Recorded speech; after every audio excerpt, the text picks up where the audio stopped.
Hey, Hey there, anything I can help with? tell me about the fifth dimension. The fifth dimension is often thought of as a kind of higher plane, beyond the usual space and time we experience. In some theories, it's where all possibilities exist. It's more of a concept than something you can physically go to. So, why couldn't we go to the fourth dimension then?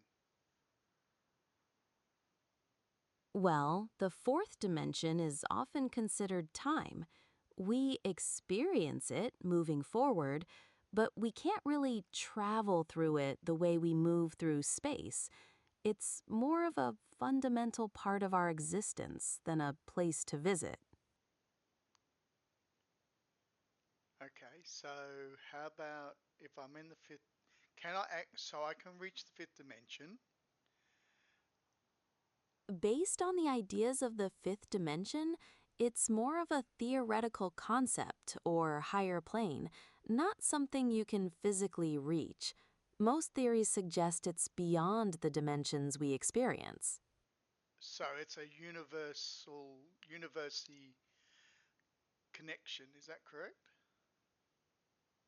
The idea of the fifth dimension isn't usually considered a universal university connection. It's more about the nature of reality and the potential for higher dimensions than an educational system.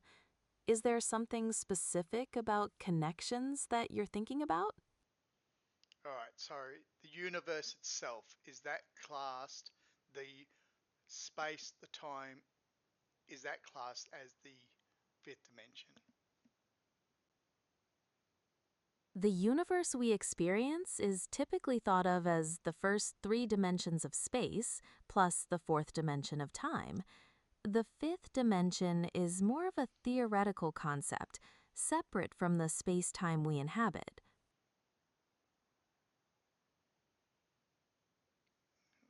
I need more information. Are you saying it's not how the universe connects to us? That's right. The fifth dimension is generally seen as theoretical, not the way the known universe connects to us.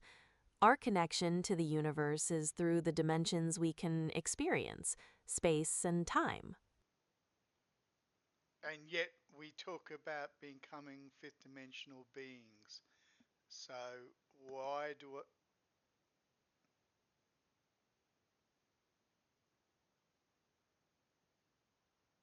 I'm not sure what you mean by do it. Could you please explain what you're referring to? Sorry, I was saying that we are becoming fifth dimensional beings. So that connection we make to that. The idea of becoming fifth dimensional beings is usually a metaphor for personal growth, expanded consciousness, or spiritual development. It's not about physically moving to a different dimension. Does that help clarify the connection you're thinking about? So because if we want to be fifth dimensional beings, we must then ignore time because time doesn't exist in the fifth dimension. The idea of ignoring time to become fifth dimensional isn't quite how it's typically understood. It's more about shifting your perspective or expanding your awareness beyond the way we normally experience time. It doesn't mean you would ignore time in your everyday life. No, no, but that's because that's the third dimension being affected by the fourth dimension of time. But as fifth dimensional beings, we then don't we can ignore time. I understand you're making that connection, but the concept of fifth dimensional beings doesn't usually imply ignoring time entirely. It's more about a different way of perceiving or experiencing time, not its complete absence. Time is still a factor, just perhaps perceived in a different way. Is it because you don't understand the concept of fifth dimensional beings?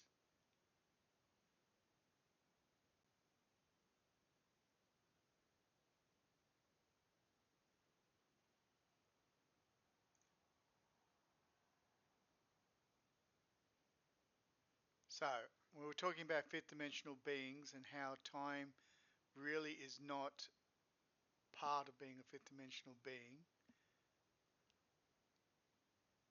That's a fascinating concept. When we talk about fifth dimensional beings, it's often imagined that they experience time as a spatial dimension, meaning they could move freely through it, similar to how we move through space. Yes, so it's not a time fifth, fourth dimension is not affecting time the fifth dimensional being. That's right. It's the idea that they wouldn't be subject to time's linear flow in the same way we are. Their experience would be much different. And do you understand the concept of fifth dimensional beings? I understand the concept as a theoretical extension of our understanding of dimensions. It's a fascinating idea explored in science fiction and theoretical physics, positing beings with access to more than the four dimensions we experience. So you said theoretical physics. Who actually decided, who in theoretical physics was using fifth dimensions? The concept of a fifth dimension has been explored in theoretical physics for quite some time, with different scientists and theories using it in different ways. One notable example is the Kaluza-Klein theory from the early 20th century, which tried to unify gravity and electromagnetism by introducing a small, curled-up fifth dimension. So there are fifth dimensional objects? The idea of fifth dimensional objects is a theoretical one. We don't experience or observe them directly in our four-dimensional world. In these theoretical frameworks, such objects might have additional properties or spatial characteristics beyond what we understand.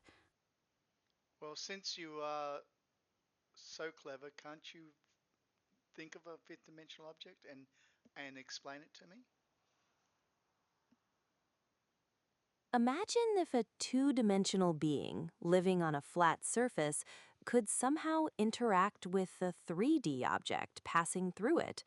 They might only see slices of that 3D object, appearing and disappearing as it moves. A fifth dimensional object might interact with our 4D world in a similar way, appearing or changing form because it exists in a dimension beyond what we can perceive. And you don't think that humans could actually tap into this fifth dimension?